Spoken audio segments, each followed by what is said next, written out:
ایک فقیر تھا، ملنگ درویش، اللہ کا بندہ.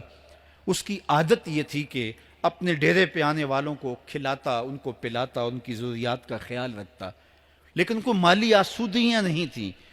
ہوتا یہ تھا کہ بعض اوقات لوگ آتے تو ادھار لے کر کے وہ لوگوں کو کھلا دیتا. خیر، چونکہ فقیر کا مزاج یہ ہوتا ہے کہ لوگ آئیں اس کے ڈیرے سے کھائیں. بابا بلے شاہ نے بھی کہا تھا نا، اٹ کھڑک کے دکڑ وجے تتا ہوئے چلا، آن فقیر کھا کھا جاون راضی ہوئے بلا.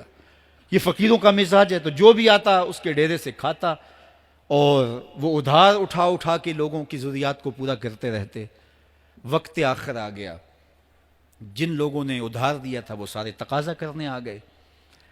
اب بابا جی کو کیا فکر لاحق ہے کہ یہ میرے مہمان اور میں ان کو کچھ پیش کرنے کی صلاحیت نہیں رکھتا. ایک بچہ تھا، وہ کچھ سامان بیچ رہا تھا، پتیسا بیچ رہا تھا یا کوئی اور چیز بیچ رہا تھا. اس نے گلی سے گزرتے ہوئے آواز لگائی، خادم کو کہا سے بلا کے لاؤ. کہا تم بیچ رہے ہو تو میرے مہمانوں کو کھلا دو. بچہ بڑا خوش ہوا کہ میں سارا دن گلیوں میں گھوم کے یہ پتیسا بیچنا تھا، اب یہ ایک جگہ ہی سارا فروخت ہو گیا تو یہ تو موج لگ گئی، میں جلدی گھر چلا جاؤں گا، میری ماں خوش ہوگی. تو سارا ان مہمانوں کو کھلا دیا گیا. اور اس کے بعد کہا بابا جی پیسے؟ کہا تم بیٹھ جاؤ، جب ان کو ملیں گے تو تجھے بھی مل جائیں گے. وہ بیٹھ گیا، 2 4 10 منٹ بیٹھا تو بچہ تھا، پھر کھڑا ہو گیا، بابا جی پیسے؟ کہا جب ان کو ملیں گے تو تجھے بھی مل جائیں گے. پھر آدھا گھنٹہ گزرا تو پھر اس نے کہا بابا جی پیسے؟ میری ماں میرا انتظار کر رہی ہے، ہمارے گھر کا چولہا اسی سے جلتا ہے، میں یہ پیسے لے کر جاؤں گا اور میری ماں کوئی ہنڈیا خریدے گی اور ہم شام کا گھر کا کوئی سلسلہ کریں گے. کہا بیٹا جب ان کو ملے گا تو تجھے بھی مل جائے گا. بچے نے رونا شروع کر دیا. یتیم بچہ تھا، اس کا سارا آسرا یہی تھا. اس نے رونا شروع کر دیا. جب بچہ رویا اللہ کی رحمت کو جوش آیا. کوئی مرید نذرانہ لے کے ان بزرگوں کے پاس آ گیا اور اشرفیوں کی بھری ہوئی تھیلی پیش کی. وہ اتنے پیسے تھے کہ اس بچے کو بھی دیے، جتنے لوگ آئے تھے سب کا قرض چکایا. کہا جاؤ گھروں کو. تو سب نے کہا بابا جی ہم صبح سے بیٹھے ہوئے تھے تو یہ نذرانہ دینے والا صبح سے نہیں آیا تو اب کیسے آ گیا؟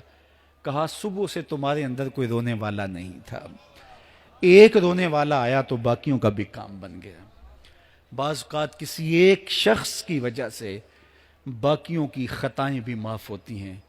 آج ہم اجتماعی طور پہ تا حد نظر اندر باہر اوپر نیچے اتنے لوگوں کے ہجوم میں اللہ کی بارگاہ سے یہ توقع رکھتے ہیں کہ مالک کتنے ہجوم میں کوئی ایک تو ہوگا جو تیرا لاڈلا ہوگا، کوئی ایک تو ہوگا جو تیرا بہت قریبی ہوگا، کوئی ایک تو ہوگا جس پہ تیری رحمتیں برسیں گی.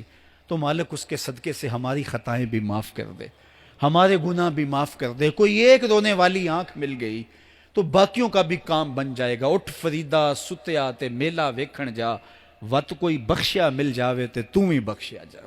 میرے مالک ہم سب کی خطائیں معاف کر دے، ہم سب سے درگزر فرما اور ہم سب کے باطن کو ستھرائیاں دے دے، ہمارے اندر کو پاکیزگیاں دے دے. بہت وقت میں نے اور آپ نے صاحب گزار لیا، تیزی کے ساتھ زندگی بیت رہی ہے. میں اگر اپنے آپ کو دیکھوں تو میری زندگی کتنی بہاریں کاٹ چکی ہے. اگر آپ اپنے آپ کو دیکھیں، کوئی 60 سال، کوئی 20 سال، کوئی 25 سال، زندگی تیزی کے ساتھ گزر رہی ہے. بندہ جب سوچتا ہے کہ میں 40 سال کا ہو گیا ہوں تو آگے میری زندگی کے اگر 30 سال بھی ہیں تو 30 سال تو کافی ہیں، لیکن وہ پیچھے اگر پلٹ کے دیکھے تو 40 سال یوں گزر گئے جس طرح چٹکی بجائی جاتی ہے. جب چٹکی بجانے کے وقت میں 40 سال گزر گئے محسوس ہوتے ہیں تو جو باقی 30 سال اگر ہوئے بھی وہ تو گمان ہے میرا، وہ تو گمان ہے آپ کا. ہمیں تو ایک سانس کا بھی نہیں پتا. پوچھا گیا زندگی اور موت کے بارے میں کیا خیال ہے؟ کہا فجر پڑی ہے، پتہ نہیں ظہر پڑھ سکیں گے یا کہ نہیں. کہا اتنی لمبی امیدیں لگائے بیٹھے ہو. کہا ظہر پڑی ہے، پتہ نہیں عصر پڑھنے کا موقع نصیب ہوتا ہے کہ نہیں. کہا یہ بھی طول عمل ہے. ایک بولا عصر پڑی ہے، پتہ نہیں مغرب پڑھ سکیں گے یا کہ نہیں. کسی نے کہا ایک رکعت پڑی ہے، پتہ نہیں دوسری رکعت بھی پڑھنا نصیب ہوتی ہے یا نہیں. کہا یہ سب تمہارے منہوں کی باتیں ہیں. میں تو کہتا ہوں ایک طرف سلام پھیرا ہے، پتہ نہیں دوسری طرف سلام بھی پھیر سکیں گے یا کہ نہیں. کیا موت اتنی قریب نہیں ہے؟